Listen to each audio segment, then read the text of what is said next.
नमो नमः। आप सभी का स्वागत है आपके अपने YouTube चैनल पर। आज हम लोग वैदिक साहित्य का हम लोग सामान्य परिचय आज हम लोग देखेंगे।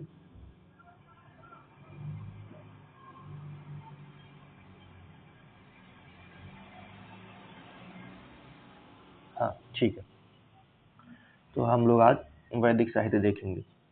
ठीक है, जो हमारी पहली यूनिट है और उस पहली यूनिट में आपका संस्कृत साहित्य का इतिहास। ठीक है, इकाई 1 संस्कृत साहित्य का इतिहास जो आपकी पहली यूनिट है CVET MA संस्कृत के लिए। ठीक है, MA संस्कृत के लिए जो दिया है, जो सिलेबस में दिया है वो पहली इकाई यही है आपकी। ठीक है, संस्कृत साहित्य का इतिहास, जिसमें आज हम लोग देखेंगे वैदिक साहित्य का सामान्य परिचय। ठीक है, तो आइए हम लोग पढ़ते हैं। भारतीय सनातन संस्कृति में समादित ग्रंथों में वेदों का स्थान महत्वपूर्ण है। बता रहे हैं जो भारतीय हमारी सनातन संस्कृति है उसमें जो वेद हैं, क्या है, वेद, उन वेदों का जो स्थान है वो महत्वपूर्ण स्थान है। ठीक है, कह रहे हैं कि भारतीय परंपरा एवं संस्कृति के प्राचीनतम स्वरूप पर प्रकाश डालने वाला तथा संस्कृति की मुख्य आधारशिला के रूप में क्या है, तो कह रहे हैं वेद ही है। ठीक है, ये सब सामान्य परिचय है, इसको आप लोग पढ़ लीजिएगा, इसमें से बहुत नहीं आता है। ठीक है, जो आता है वो मैं आपको दिखा देता हूँ। वेद कह रहे हैं, वेद क्या है, तो कह रहे हैं वेद को श्रुति भी कहते हैं।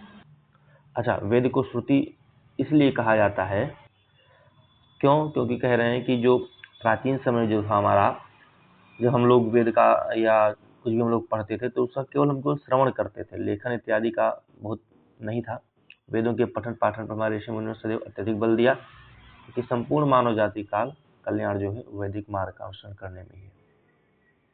इसे श्रुति कहते हैं। ठीक है, श्रुति क्यों कहते हैं, तो बता रहे हैं क्योंकि श्रवण परंपरा, ठीक है, श्रवण परंपरा से ही वेद का ज्ञान प्राप्त किया जाता था, उसको ग्रहण किया जाता था, इसीलिए इसको क्या कहा गया, श्रुति कहा गया। ठीक है, मतलब सुनने के कारण हम लोग इसको वेद को पढ़ते थे, आचार्य लोग पढ़ाते थे, हम लोग सुनते थे, सुनकर हम लोग याद कर लेते थे, इसीलिए इसको किसको, तो वेद को।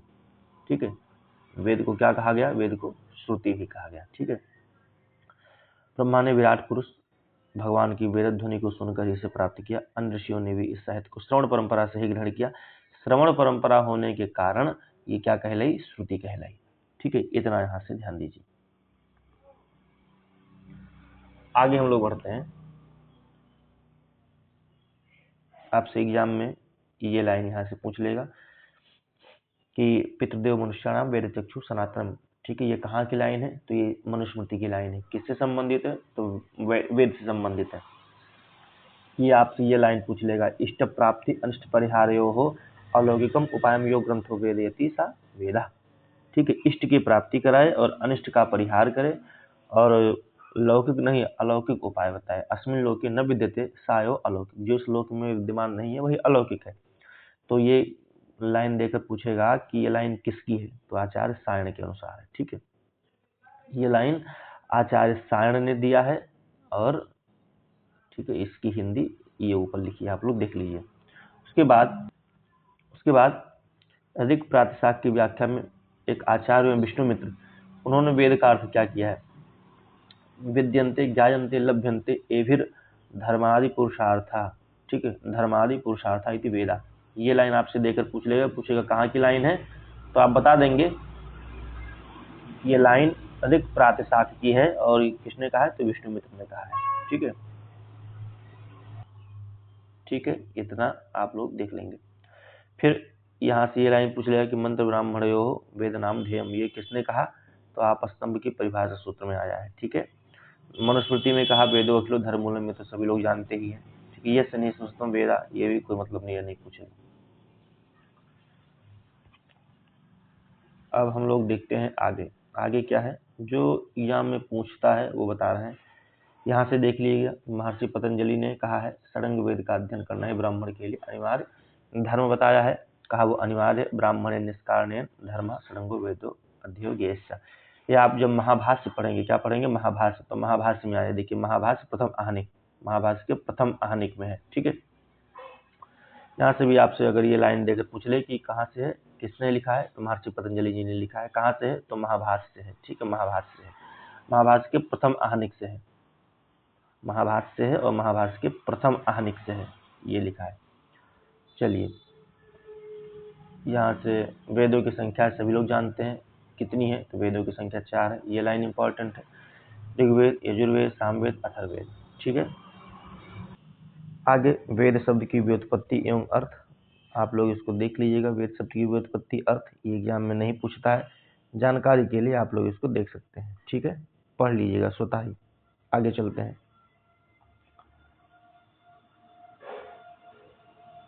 वेद ज्ञान है, वेद विचार है, ये सब ही है, कोई बात नहीं। एक दयानंद जी हुए, स्वामी दयानंद, उन्होंने भी ये लिखा है।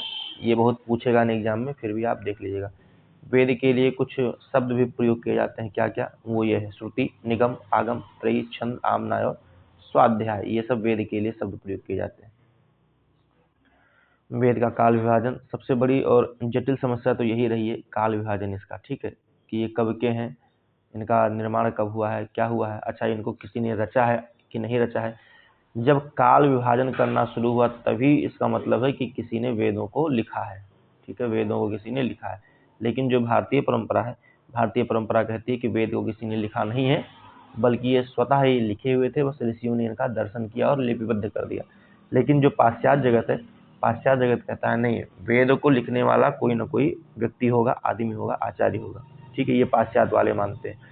लेकिन भारतीय कहते हैं ऋषियों मंत्र दृष्टारः न तो मंत्र कर्तारः, ऋषि जो हैं वो हमारे मंत्र के दृष्टा हैं, मंत्र के कर्ता नहीं है। ठीक है, ये सब रचना में आप पूछा जाता है,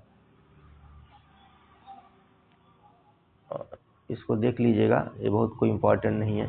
जहाँ से प्रश्न आपका बन सकता है वो बताऊंगा। वेद के काल निर्धारण में जो विद्वान हैं उनके मत हैं, तो आचार्य मैक्स मूलर आते हैं। इनकी एक सबसे पहले यही पाश्चात्य विद्वान है जिन्होंने वेद का सबसे पहले तिथि निर्धारित करने का, ठीक है, सबसे पहले काम इन्हीं ने किया, मैक्स मूलर नहीं। और इन्होंने अपनी एक पुस्तक है history of ancient Sanskrit literature, इन्हीं की पुस्तक है। ये पुस्तक का नाम देकर भी पूछ लेता है कि किसकी पुस्तक है, तो मैक्स मूलर की पुस्तक है, ध्यान दीजिएगा। इन्होंने ऋग्वेद की रचना को 1200 ईसा पूर्व, ठीक है, माना है, 1200 ईसा पूर्व माना है। इन्होंने मैक्स मूलर ने वैदिक काल को 4 भागों में बांटा है, छंद काल, मंत्र काल, ब्राह्मण और शूद्र काल। ये क्रम से हैं। इसको याद करने का तरीका है, आगे का एक एक अक्षर ले लो, छ, म, ब और सा, इधर लिख लो छम बस, क्या लिख लो, छम बस। ठीक है, छम बस, ये याद करने का तरीका है। छंद काल, मंत्र काल, ब्राह्मण काल और शूद्र काल। तो छंद काल का समय 1200 से 1000 इन्होंने माना है, मंत्र काल का 1000 से 800 माना है।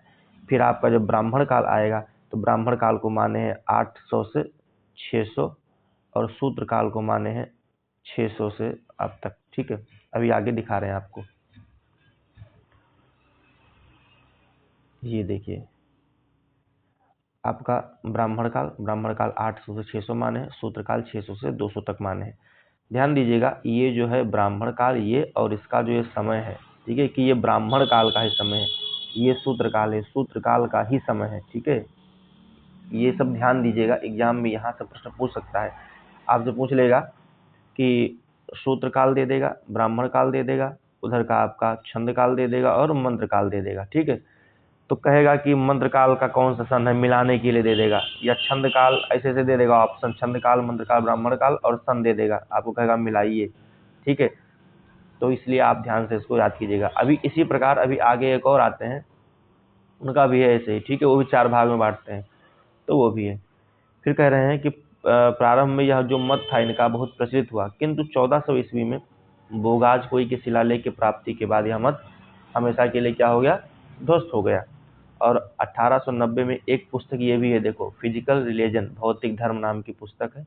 उसी पुस्तक में मैक्स मूलर ने अपनी भूल स्वीकार करते हुए लिखा क्या, कि इस पृथ्वी पर कोई भी ऐसी शक्ति नहीं है जो यह निश्चय कर सके कि वैदिक मंत्रों की रचना कब हुई थी। जिस व्यक्ति ने शुरू किया उसी ने खंडन कर दिया कि कोई पता नहीं कर सकता। लेकिन फिर भी आजकल हमारे जो शिक्षा में बैठे हैं, जो ऊपर के लोग, बार बार इसी प्रश्न को पूछा करते हैं कि वेद की रचना काल कब हुए, कब हुए, कब हुए। खैर चलिए, जब कूप में ही भांग पड़ी है तो क्या कहा जाए। अब आते हैं आपके बेबर साहब। बेबर जी का, ठीक है, ये भी विद्वान है। इनका समय क्या है, 1500 ईस्वी से 1200 ईसा पूर्व ही मानते हैं, ठीक है। बस इतना ही लिखिएगा, बेबर, और समय इनका यही लिख लीजिएगा यहाँ पर, ठीक है। बस इतना ही यहाँ से जानिए। आज चूंकि मैं घर पे आया हूँ तो थोड़ी सी आवाज़ आ रही होगी आप लोग को, खैर कोई बात नहीं, कई समय से थोड़ी व्यस्तता चल रही थी। एक आए हैं डॉक्टर जैकोबी साहब, इनका लिखिएगा डॉक्टर जैकोबी। इन्होंने कैसे, तो इन्होंने ध्रुव तारा को आधार माना। किसको, ध्रुव तारा को, ठीक है। ध्रुव तारा को आधार मान करके इन्होंने लिखा ध्रुवम पश्चिमी, ठीक है। इन्होंने माना है ऋग्वेद का समय 4500 से 2500 ईसा पूर्व माने। उसके बाद आपके बाल गंगाधर तिलक जी आते हैं। देखो इन्होंने 4 भाग में बांटा है। तिलक जी का मत है कि इन्होंने ये ज्योतिष के आधार पर मानते हैं। एग्जाम में पूछेगा कि ज्योतिष के आधार पर कौन विभाजन करने वाला है, तो बाल गंगाधर तिलक। पूछेगा कि भारतीय मत में किसने वेदों का काल निर्धारण करने का प्रयास किया, तो बाल गंगाधर तिलक, ठीक है। इन्होंने 4000 से 6000 विक्रम पूर्व स्वीकार किया है। अब आगे देखिए, इन्होंने भी 4 भाग में बांटा, 4 भाग में इन्होंने विभक्त किया है। उसमें आपका अदिति, मृगशरा, कृतिका, और लास्ट में यहाँ पे लिख लीजिएगा सूत्रकाल। इनमें भी सूत्रकाल है। अदिति काल को इन्होंने 6000 से 4000 माना। एक गद्यात्मक और पद्यात्मक भाग है। मृगशरा काल में 4000 से 2500 ऋग्वेद के अधिकांश सूक्त हैं। यहाँ से ये वाली जो लाइन है, एक सेकंड दिखा रहा हूँ, ये वाली जो लाइन है, ठीक है। आपसे एग्जाम में पूछेगा कि किस काल में ऋग्वेद के सूक्तों की रचना हुई, तो यदि उसमें मृगशरा काल होगा तो उसी पर टिक मारिएगा। यहाँ से भी एक बार एग्जाम में पूछा है, प्रश्न बना है कि ऋग्वेद की रचना किस काल में हुई, तो मृगशरा काल में। बाल गंगाधर तिलक ने, क्यों, क्योंकि लिखा है ना ऋग्वेद के अधिकांश सूक्तों की रचना। फिर कृतिका काल, चारों वेदों का संकलन, ठीक है। यहाँ से भी ये भी ध्यान दीजिएगा, चारों वेदों का संकलन कब हुआ, तो कृतिका काल में। इसका समय 2500 से 1400, ठीक है। ध्यान दीजिएगा ये सब, यहाँ से एग्जाम आपका पूछ सकता है। और जो चौथा है, चौथा और जो अंतिम है, सूत्रकाल। देखिए ये यहाँ पे लिखा है सूत्रकाल, ठीक है। सूत्रकाल, इसका समय, सूत्रकाल अंतिम काल है, 1400 से 500 मान रहे हैं, ठीक है। सूत्र ग्रंथ के दर्शन इसमें बता रहे हैं। इनके अनुसार वेदों की रचना काल 6000 ईसा पूर्व तथा संहिता साहित्य का संहिता रूप में 2500 ईसा पूर्व से 1400 ईसा के मध्य में, ठीक है। 6000 मानते हैं ऋग्वेद का, और संहिता के रूप में कैसा मानते हैं, तो 2500 से 1400 मानते हैं। चलिए, एक बिंटरनिट साहब भी आ गए हैं। बिंटरनिट, इन्होंने क्या माना है, इनका देख लेते हैं। इन्होंने ये देखिए 2500 से 2000 माना है, बस इतने। ये सब बहुत ज़्यादा पूछेगा नहीं। चलिए आगे देख लेते हैं, ठीक है। ये आपका अपना चैनल है, इसको आप लोग लाइक और सब्सक्राइब कर दीजिए। इसको सीवीटी की, CUET UG, CUET PG, NET इत्यादि की अभी लगभग, अभी तो प्रारंभ में प्रयास है। अभी आगे बहुत सी चीज़ें इसी पे आपको उपलब्ध मिलेंगी, आप लोग अपना अध्ययन कर सकते हैं। सब्सक्राइब इसको कर दीजिएगा, लाइक भी कर दीजिएगा, ठीक है। अभी तो हम लोग पाश्चात्य विचार पढ़ रहे थे, अब हम लोग वैदिक काल के निर्धारण में भारतीय परंपरागत विचार। तो ये भारतीय परंपरागत विचार क्या है, तो इसके अनुसार वेद क्या कहते हैं, वेदों को अपौरुषेय, अनादि और शाश्वत माना गया है। उनका रचना काल निश्चित करने का प्रश्न ही नहीं उठता है। इस मत के अनुसार समाधिष्ठ ऋषि के शुद्ध अंतःकरण में मंत्रों का प्रादुर्भाव हुआ। वे मंत्र के दृष्टा मात्र हैं, सृष्टा नहीं, ठीक है। यहाँ लिखा है कि ऋषयो मंत्र दृष्टारः न तो मंत्र सृष्टारः कर्तारः, ठीक है। इस प्रकार इसको आप लोग पढ़ते रहिएगा, कोई बहुत वो नहीं है। वैदिक साहित्य का विभाजन ये देख लीजिएगा, ठीक है। आगे बढ़ते हैं।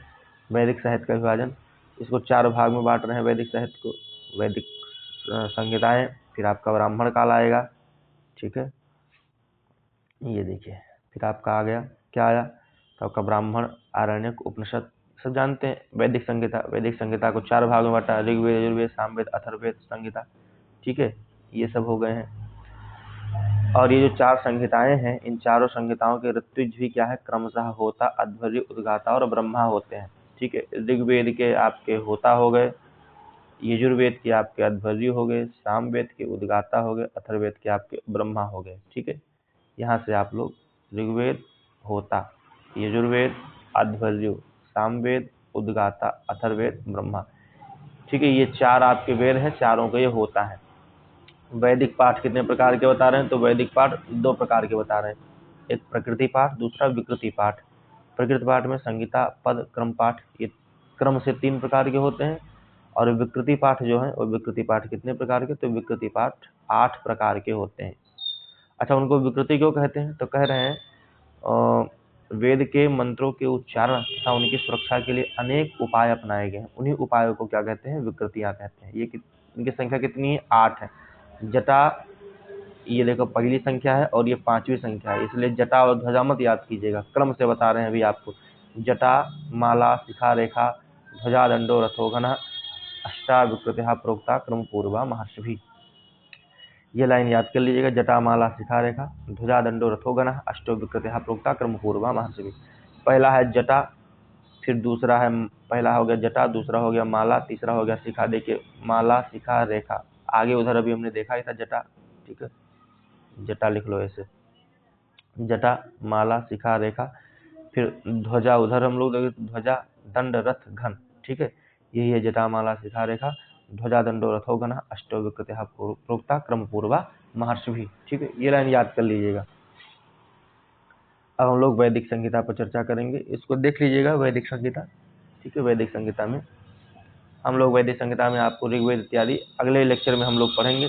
ठीक है, तब तक ये आपका यूट्यूब चैनल है, इसको लाइक कीजिए, सब्सक्राइब कीजिए, और कमेंट में वीडियो अच्छा लगा हो तो कमेंट जरूर करना। मिलते हैं अगले लेक्चर में, तब तक हरि ओम, नमो नमः।